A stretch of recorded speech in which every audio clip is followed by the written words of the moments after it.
I'm sure there were many teachable moments after the Temple game. Did you see your team tonight follow any of those tips or make improvements from just Friday? We took better care of the ball, but we got a long way to go. I thought we did a better job getting the ball to people who were open for the most part. It's not, we've had guys open, we just haven't delivered the ball. Makes it hard that way. Well, can you explain Issa's ascension as a scorer? Just maturation? What is it? Well, the Temple game, we thought we had mismatch with them, and we were looking for ways to score and get back in the game, so we ran a lot of ISOs for them. Today they were playing that 1-1-3, and he just did a good job of finding gaps. It's not really that hard, you know. We have guys that run and stand beside the defensive guy. That's really not the thing to do. It's, as Coach Lemons told me many, many years ago, go where they ain't. So, you like that, didn't you? He's had a lot of funny things. Inspiration for your radio show? What's that? Lemons? I did the coffin deal once. I did it once. Rousing success, too, by the way. Memorable, I guess.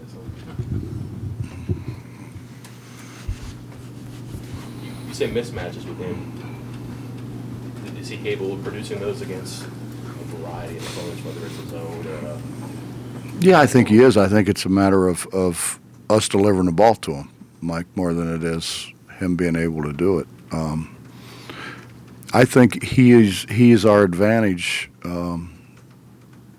against a lot of people because everybody's playing three guards, and being 6'7" and having those huge hands that he has, I think he can be a mismatch problem for other people.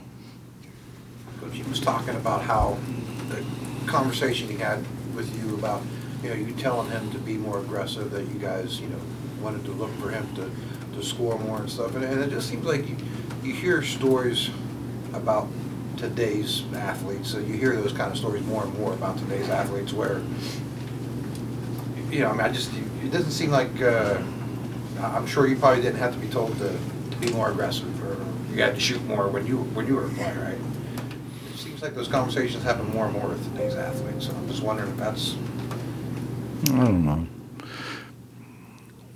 Once I gave it up, I never got it back. So it wasn't a matter of me being aggressive. It was a matter I couldn't get it away from Stan or Tony or Lowe's. But I don't know. We need him to be. We're still a work in progress with those three post guys. Although I thought Brandon had his moments today where he played pretty well. So we've got to be able to score it close somehow. And like the Temple game, he was the best option. With today's kid, do you have to tell him to be more aggressive? Is that, am I just making this up? Just, I don't think they know how to play. I think they play all the time, but they don't. It's kind of long and complicated. And I'm not trying to kill AAU because I think that it has some good. But I think when you used to have to go to the playground and play, and you had to win, or you sat for 4 or 5 games, and the older guys expected the younger guys to pass them the ball and screen and guard their man and do all those things, and they were going to shoot the ball, and you learned how to win. And I think when you go out there and play 3 games a day, and you get 2 Whoppers with cheese and fries and shake twice, and then a pizza afterwards, whether you win or lose. I mean, I didn't have anybody buying me pizza if we didn't win. So I just think it's a product of the older guys used to help the younger guys. They're never around. I mean, drive by courts now, you don't see anybody out there playing.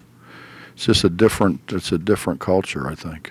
And in fairness, the the athletes are bigger, stronger, faster. They're better. But I just their idea of how to play sometimes baffles me, or their lack of knowing how to play baffles me. Are you pleased the way the back end of your press defended against some of the long passes? I know that's the way some people have been looking to try to attack you. Yeah, we've been spending time with it. We still don't defend the rim the way we need to. We gave up too many layups again. We're going to give up a few, but we shouldn't give up the number that we give up. Some of those, I don't want to call them mid-range passes, but say to the three-point line or whatever, were you happy with the way backline challenged those and looked like they picked up a couple of those? We were better, yeah. A lot of it sometimes has to do with alignment too, and you know there's more than a few factors. But that's the. I mean, we're going to continue to get better. I think. I hope we are anyway, as they learn a little bit more. We can't judge fly balls, you know. So, and that's the other thing, you know. Kids are specialists now. They don't, you know. We played everything, and we have guys running in and the ball going over their head, you know. Found that out in the softball game this. Well, I know, I see it in practice every day. So I said, "You ever play baseball?" They're like, "Oh no, no." Coaching 101, the slamming of the football on the floor. I never really had coaching 101. I guess if I learned that from my dad, absolutely. I mean, but his was. No, I don't think he ever slammed it on the floor. It was generally over my head, which he did. Looks like you got your attention. He did multiple times. Yeah. Does that work? I mean, does that get your attention? I think. I don't know. I think so. I was frustrated that we can't figure out that we had 21 field goals the first half. We assisted 17 of them. We scored 60 points. That's pretty good. And you know, I took one particular gentleman out of the game because he wouldn't stop dribbling the ball between his legs. We had just lost a game, a guy bringing the ball before, put it behind his back between his legs 3 times and lost it with the score tied, a minute 20 to go. So, I mean, enough of it, you know. We need to learn to straight line people. You don't stand at half court and play with people. You go by them. And so I was a little frustrated with that at that time. What about Nate diving into a scrum up by 75? Well, Nate would like to tell you he was a big time football player. So that does, you know, he was just diving on a fumble. That's right. 40. You've talked a lot about improving passing, not only this year, but over the years. Are Ahmad and Adrian are they two of your better ones in that regard? Yeah, they are. They are, but it's still sometimes I try to explain. It's like reading a book, you know. You catch it and you go left to right. The majority of the time. Once in a while you go to the right to left, but it's usually not right to left because everybody's so right hand dominated. So it's generally left to right. And that's the biggest part of the problem is they don't know where to look. And then nobody faces the basket anymore. What's your take on the causing 40 turnovers tonight? Was this truly a good pressure night for you guys, or was it just one of those nights? I don't know.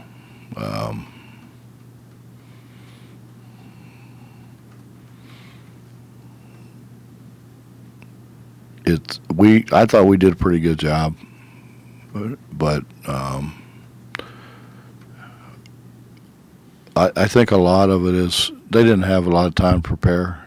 You know, they came down from beating Detroit in double overtime, and so they didn't.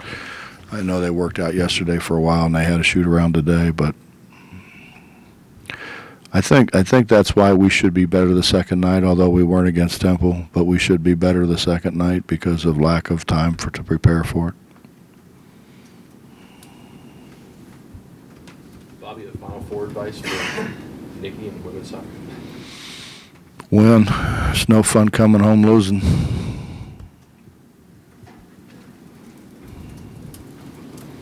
What a great opportunity.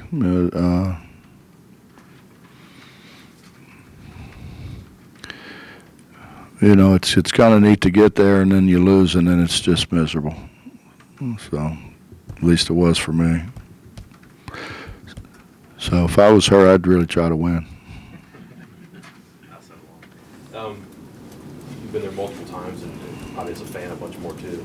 Maybe not, I don't know, but it could overwhelm some people. She seems like she succeeded in making it really, really small, and as cliche as it sounds, just another match, right? Is that even possible, or is that a good way to go this I don't know. I don't know what to do. The first time, I think I told you this, the first time we went at Cincinnati, I didn't want to change anything because I thought, you start changing, your routine and that. So I always had open practice. Anybody could come to practice, wanted to come to practice. And we had about 10,000 people in there. And that wasn't good. It's hard to get anything done. And I didn't want, I never had shielded my guys from the media. So I didn't want to do that. And then, I had some guys that they chased cameras like dogs chasing bones now. They were brutal.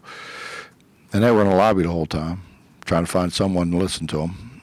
Yeah, and so then the second time I thought but they had a different group too. Those guys weren't that way. They didn't. Missoula was, but other than Missoula would have fit in good with that group. But other than that, they weren't really looking to go talk to media, and we closed it off a lot more. But neither one of them worked, so.